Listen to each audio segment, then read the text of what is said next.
श्री शिवाय नमस्तोभ्यम। हर हर महादेव। दोस्तों, जैसा कि आप सब जानते हैं दोस्तों, पितृपक्ष जो है वो 17 सितंबर से शुरू होकर 2 अक्टूबर तक चलने वाले हैं। दोस्तों, इस पितृपक्ष में रुद्राक्ष के जल वाला जो उपाय है वो ज़रूर करें। दोस्तों, आपके घर में कुछ परेशानियां हमेशा ही बनी रहती हैं, कितने भी आप पूजा पाठ कर लो लेकिन वो परेशानियां हटती ही नहीं हैं। चाहे आप उपाय व्रत कुछ भी कर लो पर परेशानियां दूर ही नहीं हो रही हैं।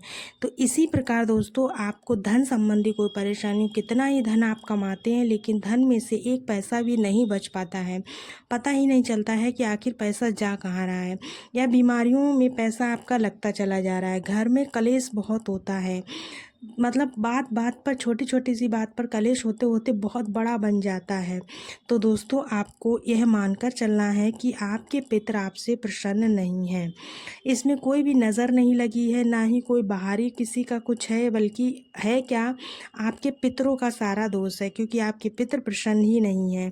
क्योंकि दोस्तों, पितरों का आशीर्वाद होना बहुत ज़रूरी है। जब तक हमारे ऊपर पितरों का आशीर्वाद नहीं होता है तब तक हम जीवन में कभी भी कुछ नहीं कर सकते हैं। जब वह दुखी होते हैं तो हमें भी जीवन में दुख और संकट आते हैं। तो आपको पितरों के लिए उपाय ज़रूर करना चाहिए।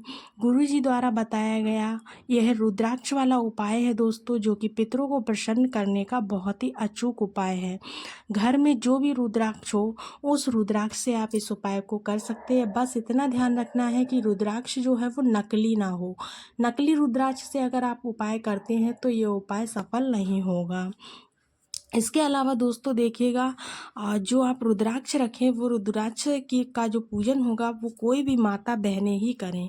घर के भाई लोग ये उपाय नहीं कर सकते हैं, माता और बहनों को ही इस उपाय को करना है। करना क्या है, आपको 1 लोटा जल लेना है। जो जल आप पूजा में लोटा ले जाते हैं ना, उसी लोटे में आपको जल भर लेना है घर से। उसके बाद आप जहाँ पर पानी पीने वाला स्थान, यानी कि जहाँ पर आप पीने का पानी रखते हैं, पीने का वाला पात्र रखते हैं, या आपका आरओ वगैरह जहाँ पर लगा हुआ, उस स्थान पर उस लोटे को वहाँ पर ले जाकर आपको रख देना है। वहाँ पर रखने के बाद जो परिंदा होता है, जो पानी पीने वाला स्थान होता है, वहाँ पर पितरों का हमेशा ही वास रहता है। वहाँ पर पितर हमेशा विराजमान रहते हैं। तो वहाँ पर जल वाला लोटा आपको रख देना है। लोटे को रखने के बाद तुरंत नहीं हटाना है, कुछ घंटों तक रखा रहने देना है। उसके बाद आपको क्या करना है, 1 चावल का दाना लेना है। ध्यान रहे, चावल का दाना टूटा हुआ नहीं होना चाहिए।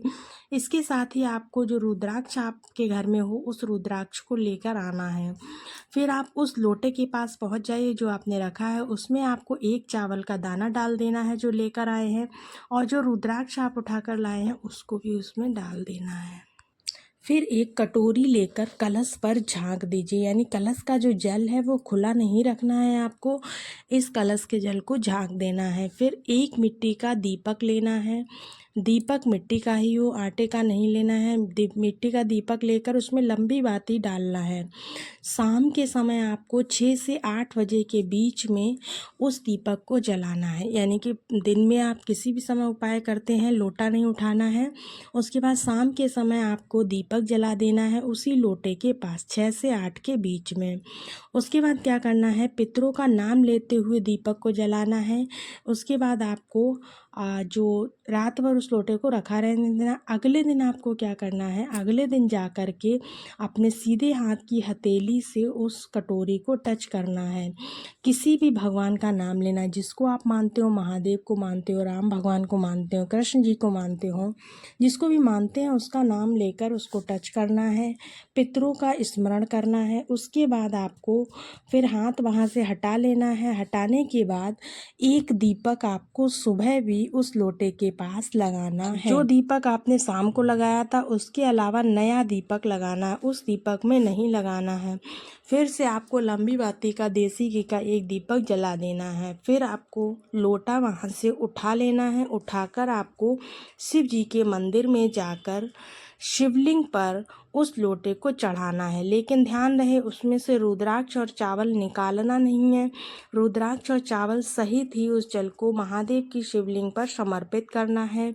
उसके बाद थोड़ी देर बैठकर वहाँ पर भगवान से प्रार्थना करें, अपने पितरों को स्मरण करें। उसके बाद आपको जो रुद्राक्ष आपने चढ़ाया है और चावल का दाना चढ़ाया है, चावल का दाना नहीं उठाना है, रुद्राक्ष वहाँ से उठाकर अपने साथ अपने घर ले आना है।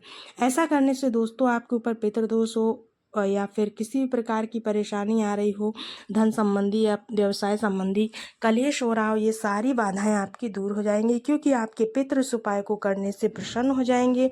पितृ प्रसन्न होंगे तो आपके जीवन की सभी समस्याएं दूर हो जाएंगी। तो दोस्तों छोटे से वीडियो के माध्यम से पूरी जानकारी आपको दी है। उम्मीद है कि वीडियो अच्छी लगी हो। तो चलिए मिलते हैं नेक्स्ट वीडियो में, तब तक के लिए श्री शिवाय नमस्तुभ्यम। हर हर महादेव।